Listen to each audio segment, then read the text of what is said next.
KN विद्या foundation के प्रबंधक के खिलाफ शिक्षकों ने दिया एसडीएम को ज्ञापन।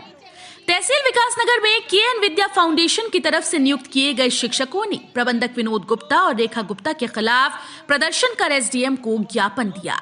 आपको बता दें कि तहसील विकासनगर में केएन विद्या फाउंडेशन के मैनेजर यासीन अली के नेतृत्व में काफी संख्या में केएन विद्या फाउंडेशन में नियुक्त शिक्षकों ने जोरदार नारेबाजी करते हुए प्रदर्शन किया और एसडीएम विकासनगर को ज्ञापन सौंपा।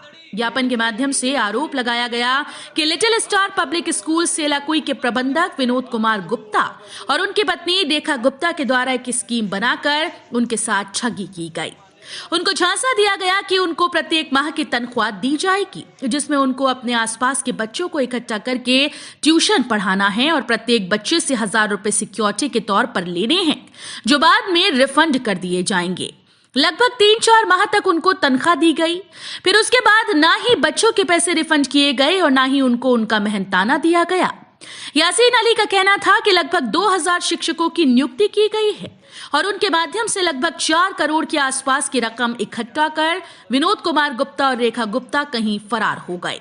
जिन बच्चों के अभिभावकों से 1000 रुपए लिए गए थे, वो अभिभावक अपने पैसे वापस मांग रहे हैं, जिसे देने में वो शिक्षक सक्षम नहीं, जिस कारण सभी शिक्षक, सुपरवाइजर और मैनेजर बेहद ही मानसिक तनाव की स्थिति से गुजर रहे हैं।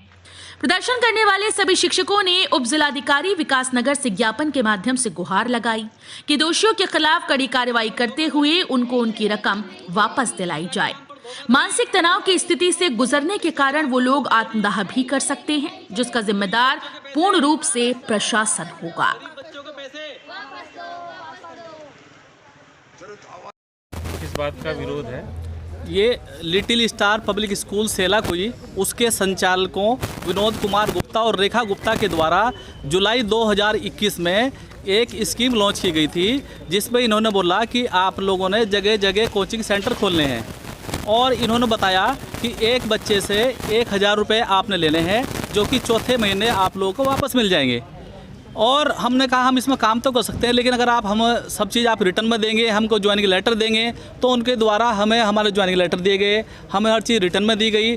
लेकिन अब वो ना तो बच्चों के पैसे वापस कर रहे हैं, जो कि उनको चौथे महीने रिटर्न करने थे, और ना ही टीचर की सैलरी कर रहे हैं, ना हमारी सैलरी कर रहे हैं। जब भी हम इसका कोई विरोध करते हैं तो बार बार वो हमको धमकाते हैं और बोलते हैं कि अगर आप एनजीओ के खिलाफ कुछ भी कार्रवाई करेंगे तो आपके साथ कुछ भी बुरा हो सकता है और पूरी टीम आपके घर बैठा दी जाएगी और सबका पैसा आपको देना पड़ेगा।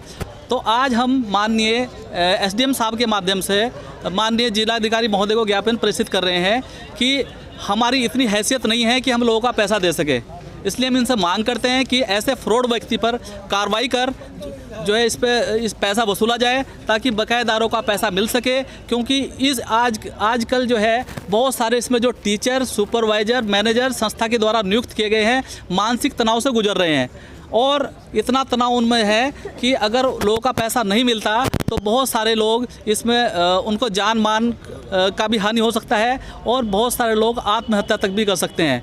और अगर कभी ऐसा होता है तो इसकी जिम्मेदारी पूर्णतः विनोद कुमार गुप्ता और उसकी पत्नी रेखा गुप्ता की होगी, और अगर इस पर प्रशासन कार्रवाई नहीं करता है तो प्रशासन भी इस पर जिम्मेदार होंगे। तो इसलिए हम आज इस ज्ञापन आप प्रेषित कर रहे हैं कि ऐसे फ्रॉड व्यक्ति पर कार्रवाई कर हमारा पैसा वसूला जाए, ताकि गरीब बच्चों को पैसा उनको मिल सके। लगभग कितनी रकम का घोटाला है? लगभग 35 से 40 हज़ार बच्चे हैं, लगभग 3.5 से 4 करोड़ रुपये एनजीओ के पास है। कहाँ स्कूल चल रहे थे? इनके जो कोचिंग सेंटर हैं वो उत्तराखंड, हिमाचल प्रदेश, हरियाणा, उत्तर प्रदेश, लगभग 4 स्टेट में इनके सेंटर चल रहे हैं। और जब भी सभी टीचर, सभी सुपरवाइजर परेशान हैं। तो अब क्या बंद हैं जितने भी सेंटर हैं? अब जो है सेंटर चल भी रहे हैं, कुछ सेंटर बंद भी गए हैं। परेशान हो, कुछ लोगों ने बंद भी कर दिए हैं, लेकिन सभी लोग मानसिक तनाव से जूझ रहे हैं।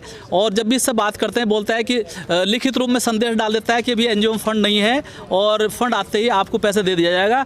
लेकिन हमारा इनसे बार बार सवाल होता है, जब आपके पास फंड नहीं था तो आपने ऐसी स्कीम क्यों लॉन्च की जो इज्जतदार लोगों की आज इज्जत खराब हो रही है। तो फिर बोलते हैं कि अभी हम डोनेशन के लिए काम कर रहे हैं। हमारा डोनेशन से इसमें कोई मतलब नहीं है, क्योंकि उन्होंने हमारे जो ज्वाइनिंग किया था उन्होंने हमें स्कूल की जो PDF दी थी उसमें कहीं डोनेशन का नाम नहीं है, बल्कि ये बोलते थे कि हमारे पास 3 कंपनियों से CSR फंड आता है, 3 पाइपलाइन है, हमारी NGO के पास कोई भी पैसे की कमी नहीं है, और अब ये हमको पैसा नहीं दे रहे, जिसके विरोध में आज हम यहाँ